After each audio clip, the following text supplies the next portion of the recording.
Bismillahirrahmanirrahim. Assalamualaikum warahmatullahi wabarakatuh. Alhamdulillah rabbil alamin, wassalatu wassalamu ala asyrafil anbiya'i wal mursalin sayyidina Muhammadin wa ala alihi wa ashabihi ajma'in. Faqala Allah ta'ala fi kitabihil karim ba'da a'udzu billahi minasyaitonir rajim. Ya ayyuhalladzina amanu taqullaha haqqa tuqatih wa la tamutunna illa wa antum muslimun. Jamaah rahimakumullah, hari ini hari Senin 20 April 2020 ya, akhir Sya'ban 1441 Hijriah. Kita akan menjelang Syahrun Azimun Mubarakun, Syahrul Ramadan. Semoga Allah Ta'ala berkahi Ramadan kita tahun ini. Baik, saudaraku rahimakumullah, hari ini kajian akhir zaman membahas tema sistem iman tauhid versus sistem kafir syirik.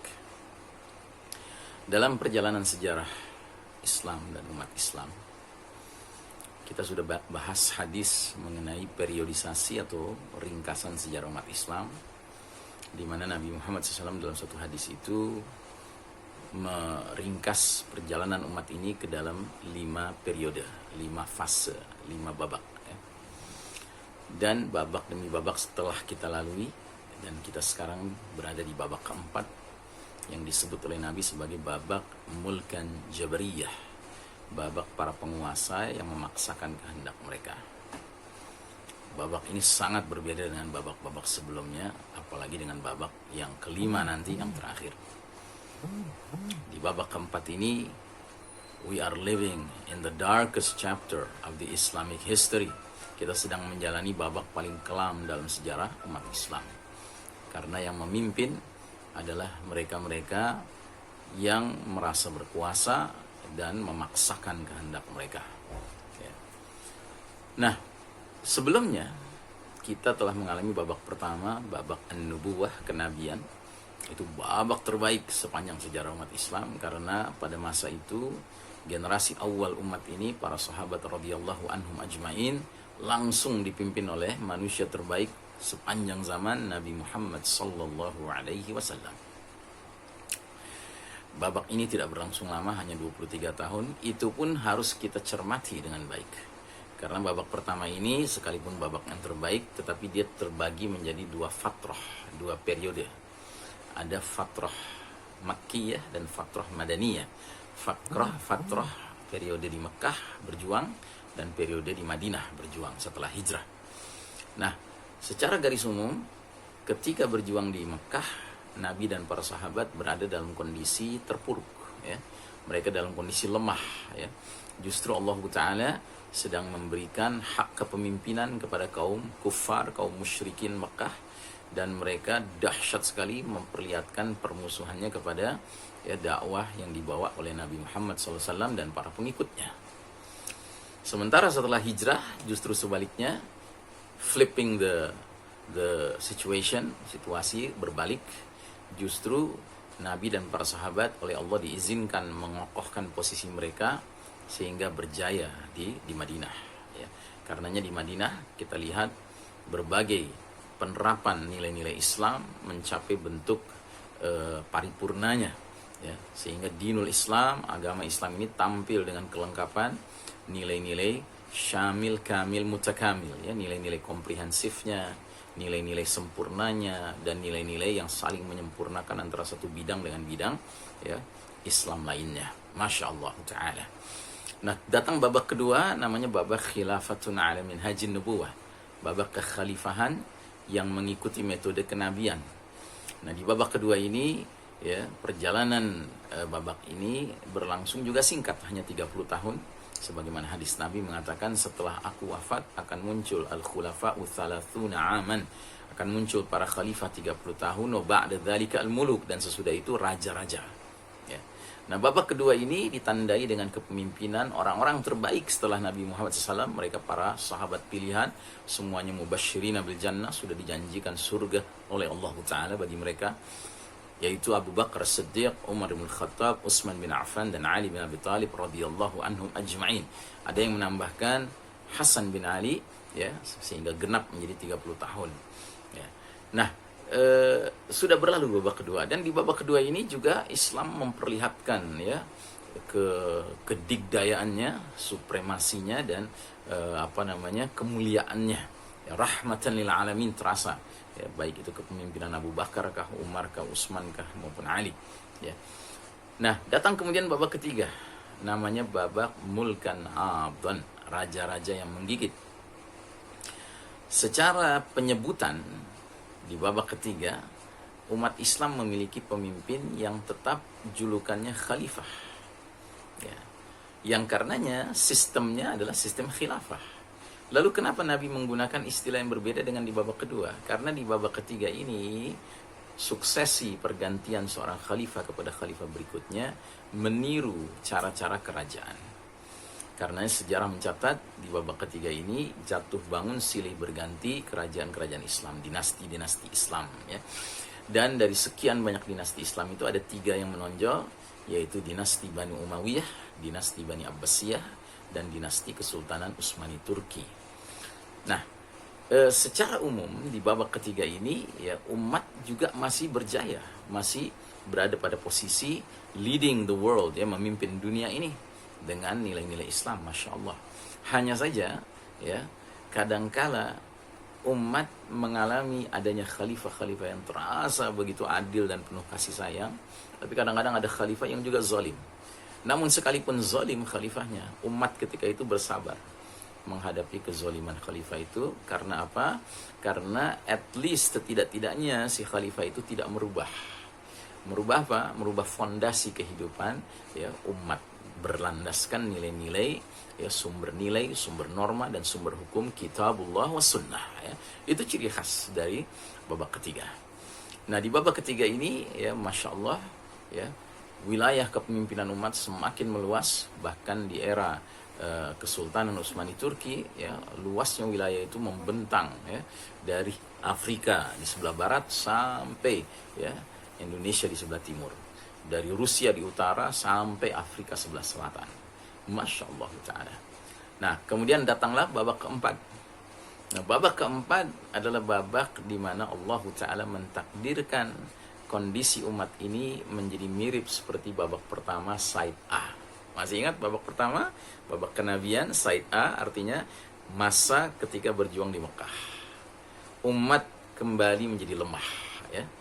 Karena begitu kita memasuki babak keempat, kemudian berakhirlah kepemimpinan Islam, khilafah Islamnya yang terakhir, Kesultanan Utsmani itu, Turki itu, maka tiba-tiba umat ini menjadi centang perenang, ya, berpecah belah di dalam nation state, ya, mengekor kepada pusatnya, yaitu berdirinya negara Republik Turki modern sekuler, ya. Maka negeri-negeri muslim lain pun seolah-olah perlu copy paste mengikutinya. Dan sejak saat itu Allah Ta'ala cabut hak kepemimpinan dunia dari tangan Islam dan umat Islam yang padahal sudah berlangsung begitu lama, 1342 tahun Hijriah, untuk kemudian Allah serahkan kepada pihak lain yang memimpin dunia ini, yaitu pihak Eropa dan Amerika, yang tiada lain adalah pihak Al-Yahud wan Nasara, kaum kafir Yahudi Nasrani. Nah, selama ribuan tahun kita dapat simpulkan bahwa dunia menikmati kepemimpinan umat Islam ini dengan sistem iman dan tauhid. Sebuah sistem yang berfondasikan keimanan dan tauhid. Sementara begitu memasuki babak keempat, Allah Ta'ala mengizinkan kaum kafir yang memimpin mendapat giliran memimpin dunia ini. Tentunya mereka tidak meneruskan warisan sistem iman dan tauhid, tapi mereka menegakkan sistem kafir syirik. Ya, that's only natural. Itu hanya logis saja, ya. Tidak mungkin orang kafir memimpin dunia ini, ya, dengan keimanan dan ketauhidan, tidak mungkin, ya. Nah, yang lebih memberatkan lagi situasi bagi umat Islam, seiring dengan mereka memimpin dunia, Allah pun bukakan pintu-pintu, ya, kemajuan teknologi, kemajuan peradaban, ya. Sehingga pada saat mereka memimpin dunia ini dengan kekufuran mereka, dengan faham sekularisme, faham materialisme mereka, maka semua infra dan suprastruktur modern ini, kecanggihan teknologi ini, mereka gunakan, mereka daya gunakan, mereka optimalkan untuk menebar cara berpikir dan cara pandang sekularisme dan materialisme ini. Maka bermunculanlah, ya, mereka-mereka yang tetap mengaku muslim tapi karena terbaratkan, karena silau melihat kepemimpinan dunia ini, akhirnya apapun yang mereka katakan seolah-olah ya pantas untuk diikuti. Nah, karenanya saudaraku rahimakumullah, kita tegas menyatakan babak keempat ini, this is the darkest chapter of the Islamic history. Ini babak paling kelam dalam sejarah umat Islam. Belum pernah ada babak lebih kelam daripada babak yang sedang kita jalani sekarang ini.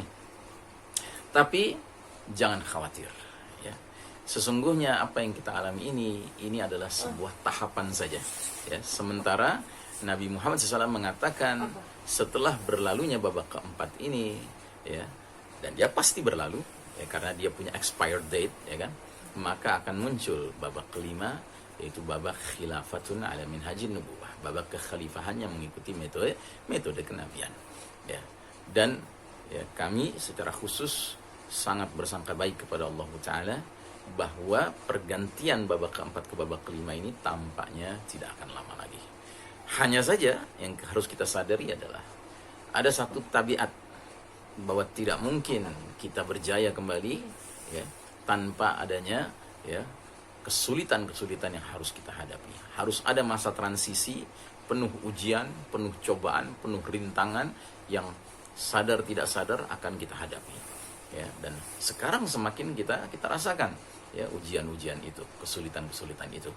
Ya, karena mereka yang mengelola tatanan dunia ini ya, al-kuffar ini, mereka semakin hari semakin ingin menampilkan dirinya sebagai pihak yang memiliki hak jabriyah, hak memaksakan kehendak mereka ya. Sehingga ya mereka bahkan ya, sekarang ini tidak sekedar merasa puas melihat umat Islam mengekor kepada mereka dalam urusan hukum, dalam urusan politik, dalam urusan ekonomi, dalam urusan sosial, bahkan dalam urusan ibadah pun mengikuti kemauan mereka. Ya, mereka yang menentukan protokol bagaimana manusia harus ya bertingkah laku dalam situasi yang mereka sendiri sebut, mereka yang menyebut ini pandemi, ya kan? Sehingga akhirnya sampai ke urusan tata cara beribadah kita pun kita ikut saja, ngekor saja kepada ya ketentuan-ketentuan yang mereka gariskan, ya kan? Nah, jadi saudaraku rahimakumullah, semoga ya, kita ini tetap memiliki satu kejelasan basirah ya di dalam melihat situasi dan kondisi ini, bahwa seharusnya kita betapapun ya ditawarkan untuk mengikut kepada jalan-jalan mereka, tapi tetap prinsip kita la ilaha illallah, tiada ilah selain daripada Allah, yang bermakna la mahbuba ilallah, tidak ada yang kita cintai lebih daripada kita mencintai Allah Ta'ala. Wala matbu'a ilallah, tidak ada yang kita patuhi selain daripada Allah Ta'ala ya. Wala marhuba ilallah, dan tidak ada yang kita takuti selain daripada Allah Ta'ala. Silahkan mereka menebar opini bahwa rasa takut harus difokuskan kepada ya, virus tertentu, silahkan. Tetapi bagi kita tidak ya, rasa takut kita arahkan kepada Allah, dan apa-apa yang memang Allah peringatkan kita untuk kita takut dengannya, yaitu nerakanya, azabnya ya, kematian yang yang buruk ya kan ya. Malah orang beriman itu kalau sudah tahu ini taun, jika benar-benar yakin ini taun, bahkan dia berharap dia terkena taun, karena apa? Dia yakin ini syahid kalau seandainya. Tapi hari ini tidak demikian, aneh sekali ya, kok kemudian umat ini dibuat takut untuk mati syahid ya. La haula wala quwata illa billah. Di mana kelirunya? Ya tampaknya karena kita telah mengekor, membabi buta ya kan, mengikut saja kepada protokol dan arahan-arahan mereka. Mudah-mudahan Allah Ta'ala menyadarkan kita bahwa kita harus benar kembali kepada sistem iman dan tauhid, dan tidak ridha dengan sistem kafir syirik ya, betapapun kelihatannya canggih dan saintifik ya. Demikianlah aku qauli hadza fastaghfirullah li wa lakum. Wassallallahu ala nabiyyina Muhammadin wa ala alihi wa sahbihi wasallam tasliman walhamdulillahirabbil alamin. Wassalamualaikum warahmatullahi wabarakatuh.